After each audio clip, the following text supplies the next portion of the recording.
எவ்வளவோ arthritis patients வந்து என்ன நினச்சிருக்காங்கன்னா, இது வந்து லைஃப் லாங் டிசீஸ். எனக்கு ஏதோ பிரச்சனை வந்துருச்சு. இதோட தான் வாழ்ந்தாகணும் அப்படின்னு சொல்லிட்டு, அவங்களோட லைஃபே சுருங்கி போயிரும். வெளியில போறதுக்கு ஆசைப்பட மாட்டாங்க.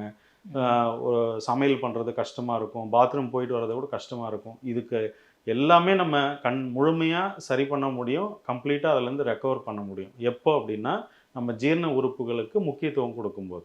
ஓகே. ஸோ, அது கட்ட வந்து நம்ம ரீசெட் பண்ணணும் அப்படின்னா, ஃபர்ஸ்ட்டு கழிவுகள வெளியேத்தணும். உடம்புல இருக்கிற கழிவுகள வெளியேத்துறது, அதுக்கப்புறம் ஃபாஸ்டிங்ன்றது ரொம்ப முக்கியமான ட்ரீட்மெண்ட்டா இருக்கு. அதாவது உபவாசம், வாட்டர் ஃபாஸ்டிங் பண்ணலாம், ஜூஸ் ஃபாஸ்டிங் பண்ணலாம். எல்லாமே பார்த்தீங்கன்னா, அந்த ஹோல்ஸ் விழுந்த அந்த கட் இருக்கு இல்லைங்களா? சிறுகுடல் இருக்கு இல்லையா? அந்த விஷயத்த, அந்த ஹோல்ஸ மறுபடியும் எப்படி டைட்டா பேக் ஆயிருக்கிற அந்த எபிதீலியல் செல்ஸ அ எப்படி அந்த ஹோல்ஸ் விழுந்திருக்கோ, அந்த ஹோல்ஸ் எல்லாம் அடைக்கிறதுக்கு நம்ம ஒரு வாய்ப்ப வந்து அதுக்கு ஏற்படுத்தி குடுத்தோம் அப்படின்னா, இந்த ஆர்த்ரைட்டிஸ்லேருந்து முழுமையா வெளிய வரலாம். இப்ப என்ன கண்டுபிடிச்சாங்க அப்படின்னா, இப்ப அந்த சைனோவியல் ஃப்ளூயிட் இருக்கு இல்லைங்களா? ஜாயிண்ட்டுக்கு நடுவுல அது வந்து இன்ஃப்ளமேஷன் ஆகறதுனால ஸ்வெல்லிங்கும், பெயின் வருது. ஓகே. இப்போ வயித்துல இருந்து கெட்ட கிருமியோட செல் வால் இருக்கு இல்லைங்களா? அந்த செல் வால் இந்த சைனோவியல் ஃப்ளூயிடுக்குள்ள இருக்கு அப்படின்றது கண்டுபிடிச்சிருக்காங்க.